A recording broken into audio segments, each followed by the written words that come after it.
On va parler de la nouvelle édition qui arrive chez Kana, la Deluxe de Slam Dunk. Après déjà 2 belles éditions, la 3e arrive. Et la plus complète, la plus quali. Valentin, tout à l'heure, il a eu entre les mains, il était waouh. Ouais, je l'avais pas encore reçu. Je passerai le mot, On en reparle. le regard accusateur. On va faire une petite rétrospective vite fait de ce qui est sorti chez Kana en termes de. Oula. Kuragi, il est pas content. En termes de bouquins sur Slam Dunk, je vous le rappelle, il y a cette édition dont tu parlais, qui est sortie en 99. Personnellement, moi, c'est ma préférée. Parce que y a des trucs qu'on retrouve, bah voilà, des petits mots de l'auteur qui datent un petit peu. Waouh, là je vous le montre comme ça, là il y a un Inoue qui est assez jeune. J'avais même pas fait gaffe là sur le tome 1. Donc il y a cette version qui est sortie en 99 et puis après elle est sortie quand la Star exactement 2019 pour les 20 ans. Ouais. Donc là on sait que je crois que c'est Inoue qui a refait les covers. C'est ça. Si je dis pas de bêtises. Exactement. Donc l'occasion de pouvoir la racheter une seconde fois. Et puis je me souviens, il y avait un très bon coup de com et du coup pigeon comme je suis, j'ai plongé direct. C'est-à-dire qu'il fallait découper et juste ici les petits bons pour gagner des posters. Je sais pas si vous aviez participé à l'époque. Ce qui se faisait vachement au Japon et dans les magazines et dans les mangas d'avoir des goodies exclusifs si tu achètes et autres. Les premières figurines des Chevaliers du Zodiaque avaient les boîtes aussi. Et c'est pour ça que ceux qui ont les boîtes complètes valent encore plus parce que les 3/4 des boîtes en fait sont découpées. Ah. Ça c'est une voilà, c'était l'anecdote de Oji. Et puis bah du coup vous le voyez là juste là du coup la Deluxe qui arrive. Est-ce que tu peux nous faire un petit historique de comment vous avez mis ça en place? Est-ce que ça a été un peu compliqué ou est-ce que ça a été plutôt bien amené et vous étiez déjà bien avancé pour nous la sortir? Non, ça a été alors un peu compliqué, oui, parce que tu dépends toujours en fait du matériel que t'envoient les Japonais. Donc dans la réalisation même de la Deluxe, ça n'a pas forcément été le plus simple. Je vous expliquerai après pourquoi.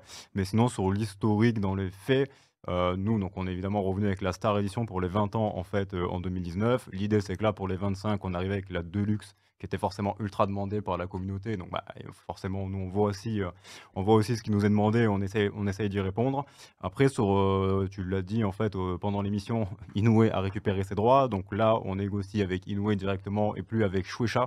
Ce qui n'est pas le cas pour les artbooks, en fait. C'est assez particulier. Les artbooks, en fait, c'est encore Shueisha qui possède les droits. Donc pour le 1, le 2, c'est Shueisha. Et pour le film, c'est encore particulier. Parce que bon, là, tu viens du film, donc c'est tout un comité derrière. Au niveau des appros, c'est plus dur. Mais donc là, non, aucun problème pour lancer en tout cas le concept de la Deluxe. Ils ont été open voilà, pour qu'on la sorte en France sans souci. Après, là où c'est plus compliqué, c'est que globalement, le seul matos qu'on a reçu des Japonais, c'est les pages couleurs complètes que vous voyez dans la première page en fait que tu vois. Bah tiens, tu l'as à côté de toi. Voilà, je vais pouvoir vous montrer. Tu peux nous les montrer, ouais. Et en fait, c'est assez simple, c'est tout simplement l'illustration en grand que vous avez sur les jaquettes. Donc en fait, ils nous ont envoyé que ça, et rien sur tout ce qu'il y a en jaquette, en matos ou quoi. Avec ça, on devait recréer tout de A à Z. Donc c'est-à-dire que vous avez rescanné les autres pages couleurs, que ce soit en quadrille ou en bichromie, pour les insérer dans... Non, seulement pour la jaquette. Les pages couleurs, on les a reçues quand même. Mais pour la jaquette, en fait, tu vois, tu reçois l'illustration et ça veut dire que le service édito a dû scanner par contre tous les tomes japonais, parce que l'idée à la base, quand même, c'était de refaire un copier-coller de la version japonaise, mais vraiment de coller le plus possible pour que les fans qui connaissaient déjà l'édition puissent se dire on a la même en France et là, il n'y aura aucun souci.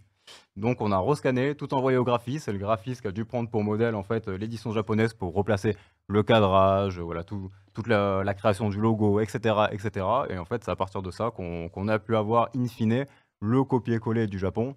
Donc assez facile dans le sens où le graphiste avait un modèle. Par contre, au niveau matos, il partait de rien. En plus de ça, la page n'était pas forcément aussi dans une qualité exceptionnelle. Donc là, derrière, tu as la prod.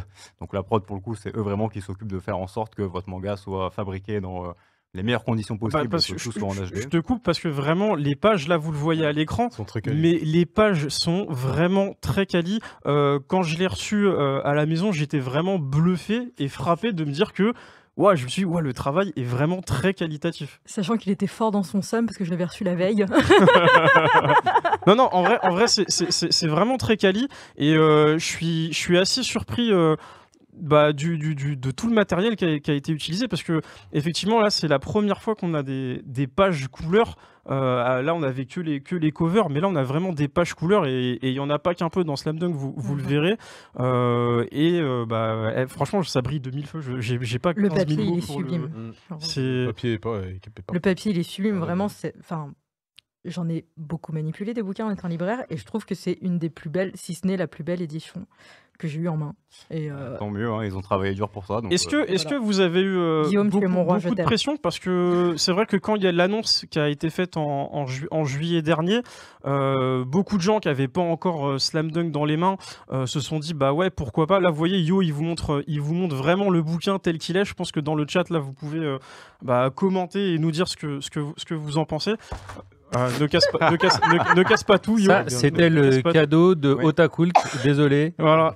Mais est-ce que ça rajoute pas une pression supplémentaire de sortir vraiment parce que je pense qu'il n'y en aura plus après, hein. C'est vraiment la Deluxe qui est considérée comme la perfecte de Slam Dunk aujourd'hui. Est-ce que ça met pas une pression à toute l'équipe de sortir vraiment pour une œuvre comme celle-ci quelque chose de ultra qualitatif?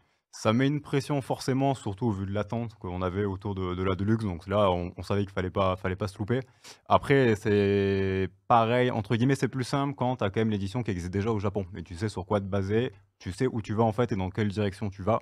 Donc là, voilà, on avait la direction, on savait juste après qu'il fallait tout mettre en place pour y aller. Et c'est pour ça que dans l'idée, cette édition, vous allez retrouver exactement la même chose que tout ce qu'il y a au Japon, trait pour trait. C'est aussi plus simple en plus au niveau des appros. Voilà, on n'a pas d'originalité en fait qu'on a essayé de mettre sur celle-ci. Donc voilà. Là, normalement, si vous êtes fan de Slam Dunk, et comme tu le dis, c'est l'édition ultime pour tous les fans de Slam Dunk, à moins qu'Inoue nous ressortent encore un truc qui sait dans 10 ans. Mais non, voilà, on avait juste cette grosse attente en fait à gérer. Et après, derrière, c'est tout le service éditorial et la production qu'on travaillait pour essayer de faire le bouquin le plus quali possible et le plus proche en fait du Japon. En tout cas, moi, j'ai jamais été déçu parce qu'à chaque fois que vous avez sorti, je me souviens pour la Star, il y avait ce truc avec les posters que vous avez super bien imprimé, je me souviens, sur du papier grain. Attention, Ouais. c'était pas juste une feuille, ouais, c'était ultra quali.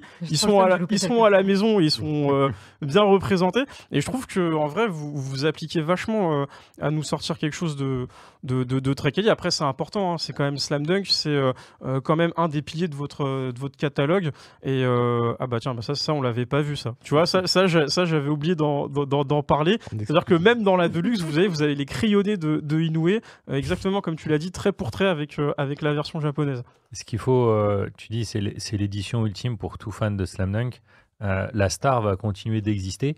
Parce que c'est une édition plus abordable financièrement, ça prend moins de place à ranger dans les étagères aussi. Donc les deux éditions vont coexister. Ouais. Donc la Star peut faire du recrutement et c'est le principe en fait. Quand les gens ont demandé une réédition de Slam Dunk pendant des années, c'était avant tout les fans. Mais pour être sûr que le public soit au rendez-vous, nous on a préféré d'abord mettre à jour entre guillemets la version classique, pour que les gens puissent commencer Slam Dunk à un prix abordable et que voilà, on n'est pas de soucis, et ça permet aussi de quand même tester le public et savoir si on avait toujours des fans de Slam Dunk en France, hein, parce que bon, mine de rien, c'était 20 ans après. Sur l'historique Kana, nous on avait un historique avec les Chevaliers du Zodiac où la Deluxe malheureusement avait pas forcément très très bien fonctionné, alors qu'on était sur une série qui avait mieux marché que Slam Dunk à l'époque. Donc voilà, là vraiment l'idée c'est qu'on a deux éditions qui coexistent, une pour recruter, une pour les tout nouveaux lecteurs, et la Deluxe pour ceux qui sont ultra fans et qui sont prêts du coup à mettre les 13,95 € pour avoir la magnifique édition. Mais ça c'est bien parce que nous en tant que fans de manga, on n'a pas l'habitude de penser forcément à d'autres situations, mais par exemple moi si j'ai un neveu, je dois lui acheter le tome 1 de Slam Dunk, je sais pas lui acheter une Deluxe, alors que peut-être il va pas aimer, il va déchirer la moitié. Voilà. Ouais, c'est sûr. D'autant plus que là, c'est assez rigolo, mais la Deluxe fait plus de tomes que la Star Edition. Au final, la Deluxe, vous aurez 24 tomes. Ce sera combien la Deluxe 24 tomes, alors que sur la Star, en 20 tomes, vous avez toute la série. Donc c'est moins cher, il y a moins de tomes. Voilà, c'est vraiment, pour le coup, l'édition la plus abordable. Après, en parlant de prix, honnêtement, je trouve qu'elle est pas chère en fait pour ce qu'elle est. Genre vraiment, quand tu prends le bouquin, que tu vois la qualité du papier, enfin les pages couleurs, etc. Moi, je suis désolée, mais j'ai vu des éditions bien plus pourries, sans viser personne. Bien plus cher. Bien plus cher. Et sans aucune qualité de papier ou quoi que ce soit, avec des fautes à l'intérieur. Je viserai personne. Mais non, mais on n'est pas là. Non, mais voilà, il y a des versions doubles, petit format qui coûtent 15 balles, voire 16 balles, voire 17 balles. Là, on a 13,95. En termes de prix, oui, c'est clair. Non, mais voilà. T'es sur un grand format, t'as des pages couleurs. C'est quoi comme papier? C'est pas du papier glacé? Je sais pas, Non, c'est pas du glacé. Alors, j'ai pas exactement le terme exact, ouais. Mais non, c'est pas du glacé pour le coup sur celui-ci. Après, t'es pas plus cher parce que c'est pas des vrais tomes doubles, entre guillemets, parce que tu passes de 31 à 24. Et après, nous, on a notre propre grille tarifaire. En fait, typiquement, ça pouvait pas être plus cher que l'Aokage chez Naruto, qui pour le coup a de vrais tomes doubles. Donc, c'est souvent quand même ta pagination qui te fait la différence au niveau du prix. Donc voilà, on a essayé de se caler par rapport aussi forcément à ce qui se faisait sur le marché. Donc il nous semblait que 13,95 on pouvait le tenir en tout cas financièrement et que c'était plutôt le bon prix effectivement pour avoir la belle édition de Slam Dunk. Ouais, non, en termes de prix, le prix est très bien par rapport à ce que c'est. Ouais, je suis d'accord. Qui achète autour de la table?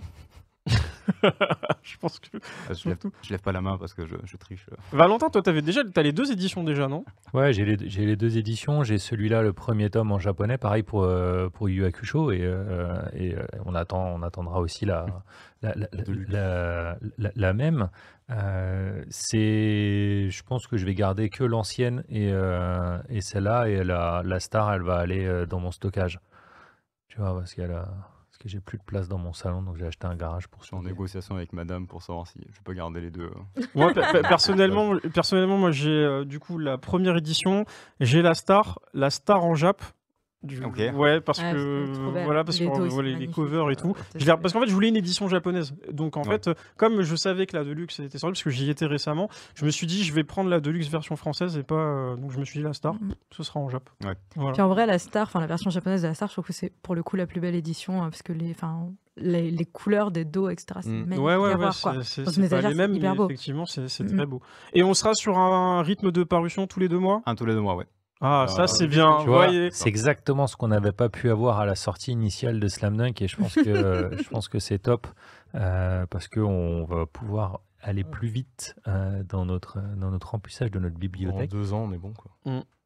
Ouais, mais c'est toujours un peu compliqué de savoir quel est le bon prix, surtout sur les Deluxe, parce que du coup, ça veut dire tous les 2 mois, tu mets 13,95. On sait quand même que je pense que vous avez tous beaucoup de choses à acheter sur le marché du manga.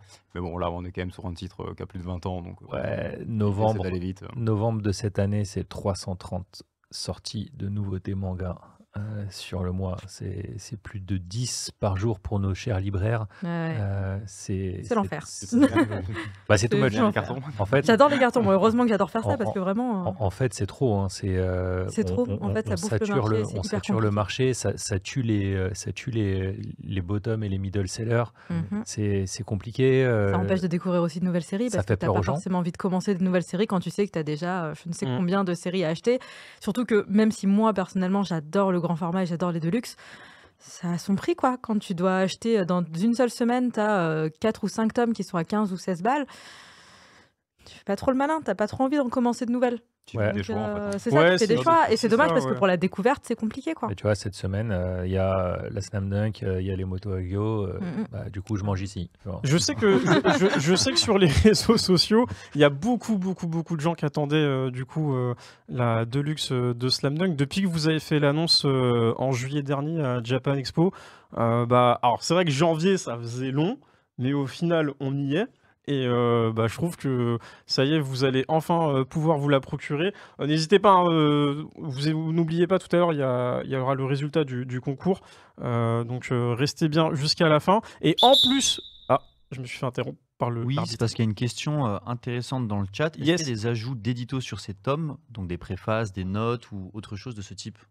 Non, pour le coup, vraiment, on colle à l'édition japonaise jusqu'au bout. Donc, à part toutes les mises à jour éditoriales sur le lettrage ou la relecture, etc., tout ce que vous verrez à l'intérieur du tome, c'est ce que vous verrez à l'intérieur des tomes japonais.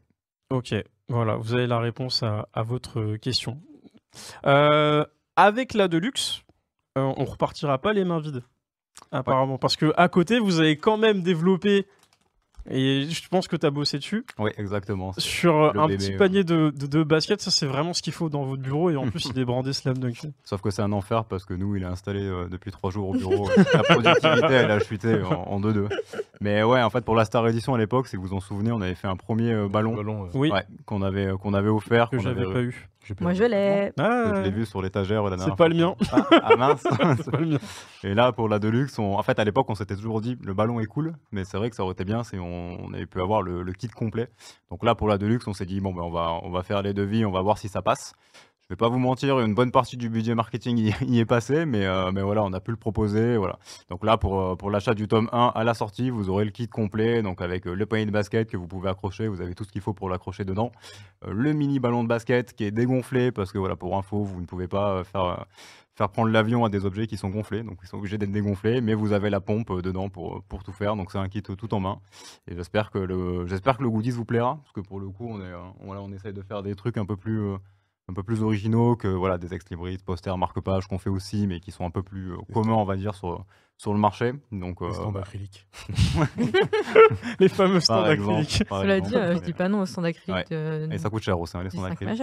Ouais, au Japon. Ça dit, tu me sors tous les goodies que tu veux sur Slam Dunk. Je prends tout. Ah bah ouais, c'est bon. C'est le truc à la mode, ils testent et en fait tu vois tous les 2 mois les stands acryliques augmentent de tarif au Japon et parce qu'ils sont, encore une fois, c'est encore assez récent ça.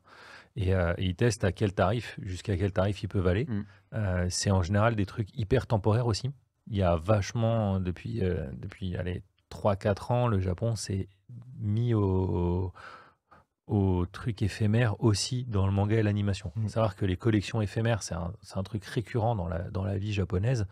Les effets de mode, que ce soit... on sort ce produit, si tu l'achètes pas maintenant, tu l'achèteras plus jamais de ta vie. Et là, c'est arrivé aussi sur les goodies de manga et d'animé. En fait, c'est un truc qui m'a marqué quand on allait, c'est qu'il y avait beaucoup d'annonces pop-up, des petits pop-up stores. J'en ai trouvé un sur ID, le vieil animé, chez un disquaire. Et en fait, je pouvais acheter des trucs pour mettre sous tes vinyles, etc. Des petites pochettes, des petits porte-clés, machin. Et ça durait une semaine. En tout cas, dans le chat, c'est archi validé.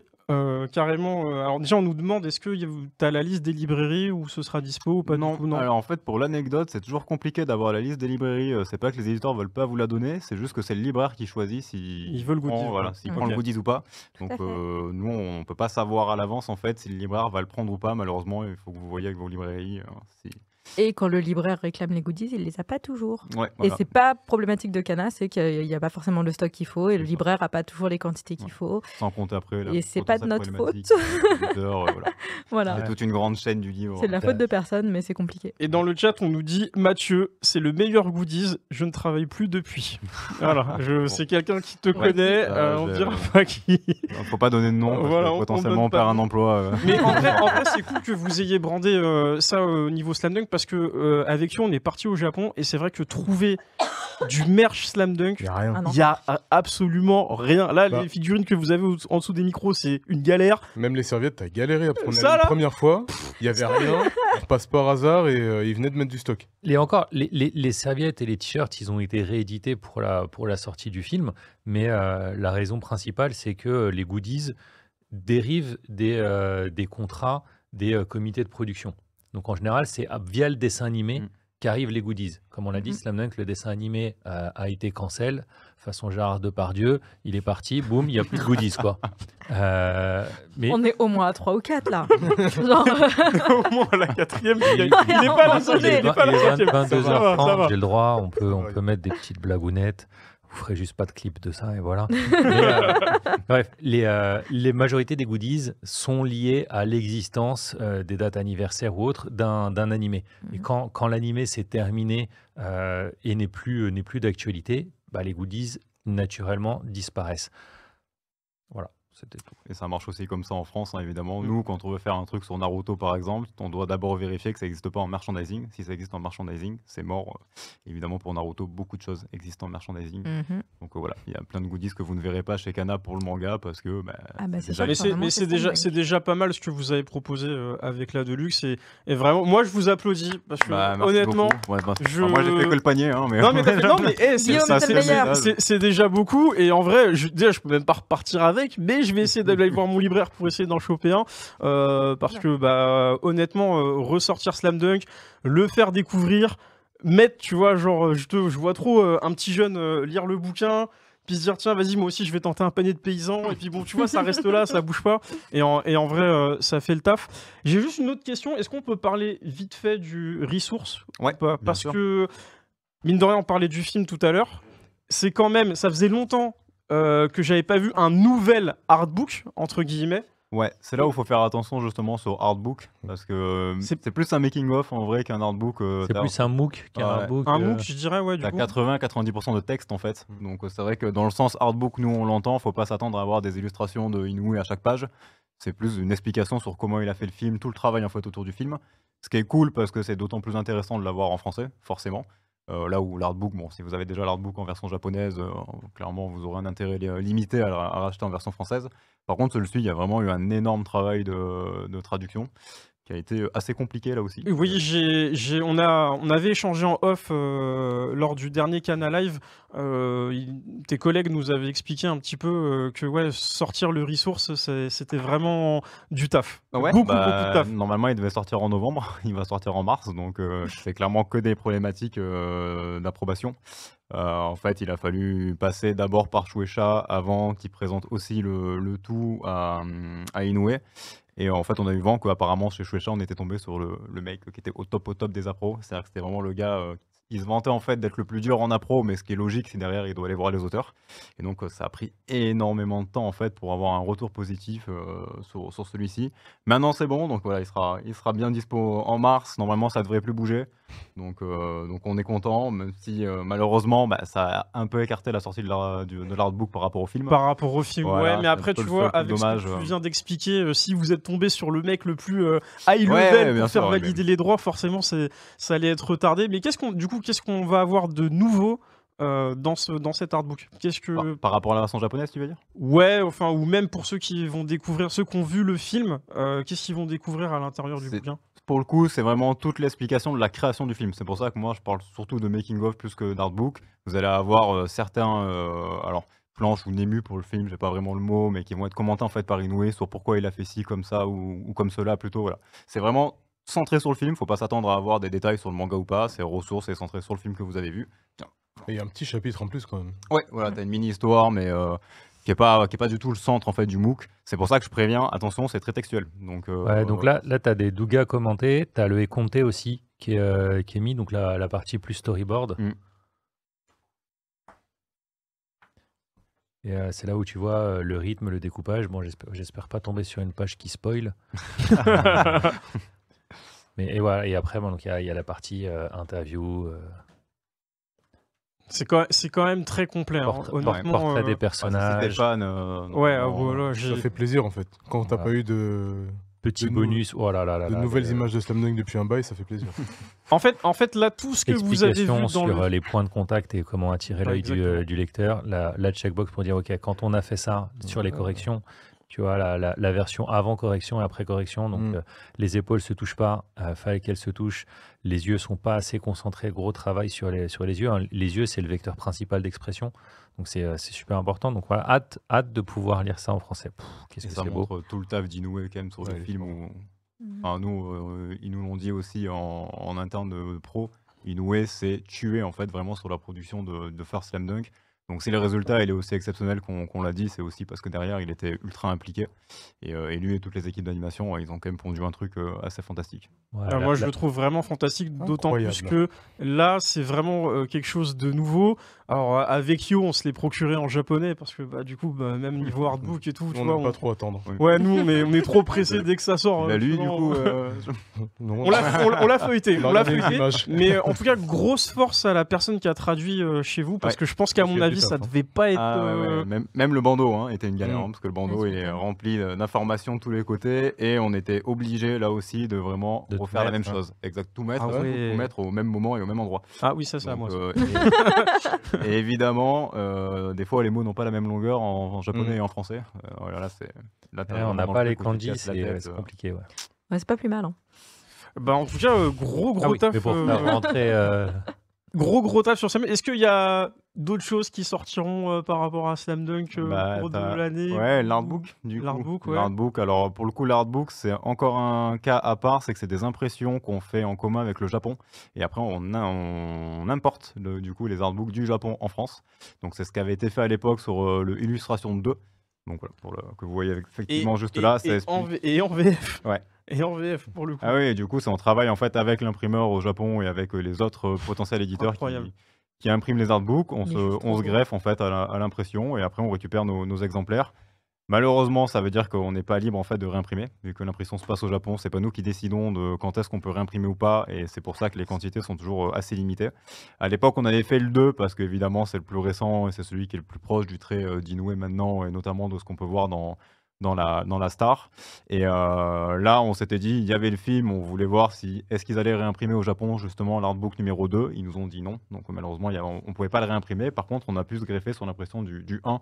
C'est déjà pas mal. Voilà, qui est cool. C'était inédit en France, donc au moins c'est quand même une belle nouveauté. Parce que vous aviez sorti le 2 avant le 1. Le 2 avant le 1, en fait, n'est jamais sorti en France pour le coup. Ça sera vraiment de l'inédit. Celui-ci. Le 2, il est sorti, j'ai plus la date exacte, mais il est sorti en 2020. 2020, c'est ça, ouais, un an après la Star. C'était pendant le Covid, je me souviens. Ouais, ça a marqué un peu le. Du coup, excuse-moi, j'ai pas suivi, t'es en train de me dire qu'il n'y aura pas de réimpression sur le 2 ? En fait, c'est pas qu'on n'a pas de réimpression, c'est qu'on décide pas de quand. Ok, oui, non, mais d'accord, il y aura potentiellement une réimpression. Voilà, exactement. Par contre, on peut pas donner de date parce que c'est pas entre nos mains. Là, c'est entre les mains des Japonais. Et sur la 1, tu peux donner une quantité pour que les gens sachent s'ils doivent être sur les starting blocks absolument plus du tout en tête. On en a fait plus que le 2 forcément parce que le 2 était parti très très vite. Alors, je veux pas dire de bêtises, mais je pense qu'on a dû doubler. Franchement, je veux pas te dire une belle saucisse, mais donc dépêchez-vous quand même les gens. Ouais, mais de toute façon, ça sera en limité, pardon. Et comme on n'est pas responsable de la réimpression, dépêchez-vous dans tous les cas si vous voulez vraiment absolument l'avoir. C'est parce que après peut-être qu'en fait pendant 5 ans on pourra pas le reproposer. Là c'est un peu il est très très beau. C'est un peu le bout du truc. Ouais. Non mais les deux sont très très beaux hein. Franchement pour le coup en fait j'avais jamais vu le Illustration 2 en version française parce que du coup je l'avais en Jap. Quand il était sorti on me l'avait envoyé directement du Japon. Je remercie encore Haruko, ma pote, qui me l'a envoyé et du coup non franchement très très très qualitatif. J'ai pas d'autres mots. Je pense que quand il ressortira, déjà prenez le premier parce que voilà. Mais le deuxième, je pense que s'il y a réimpression, là, je pense que l'annonce elle va faire mal. Elle va faire mal. Mais en tout cas, ça fait déjà pas mal de choses. Hein. On a quand même la Deluxe qui va sortir là dès vendredi.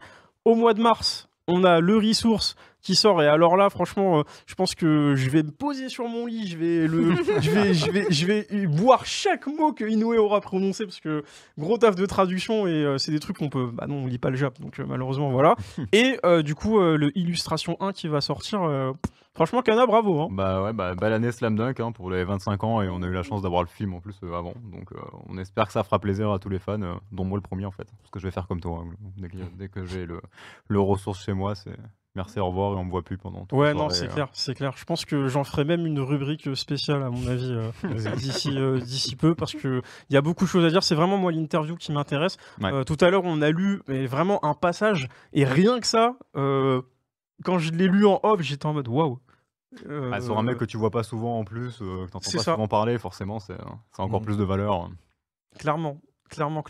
En tout cas, il sera disponible partout. Ouais. Je pense. Oui. Là, pour le coup, le Resource, il est bien imprimé par nous et chez Gros nous. Tirage ou pas j'ai pas, mais dans l'idée, de toute façon, tu réimprimes derrière. Donc, on n'a jamais joué la rupture chez Kana. Si vous en avez plus. Dans un article récemment, lisez-le. Mais effectivement, chez Kana, c'est au moins votre plus gros point positif, c'est qu'il y a très rarement des ruptures. On essaye. Il y a très rarement des arrêts de commercialisation et tout est géré de façon à ce que toutes les séries soient disponibles constamment. J'aurais pas dit mieux. Demandez à vos libraires. En tout cas, dans le chat, ils sont à fond. Il y en a qui nous disent merci à vous. Je suis nu, carrément. J'achète tous les jours. Bref, en tout cas, je pense que ça a beaucoup plu. Et on a quand même 3 livres qui vont sortir. C'est déjà vraiment pas mal pour du Slam Dunk. Quand tu sais que des fois, c'est un artbook ou une deluxe et on verra après. Là, vous nous faites un 3 en 1 et franchement, bravo. Un beau tir à 3 points, si je puis dire. Oh, c'est beau. Ouais, vous en pensez quoi? Ouais. L'arbitre, il valide ou pas? Non, il a pas sifflé. Bon. Ah, ok.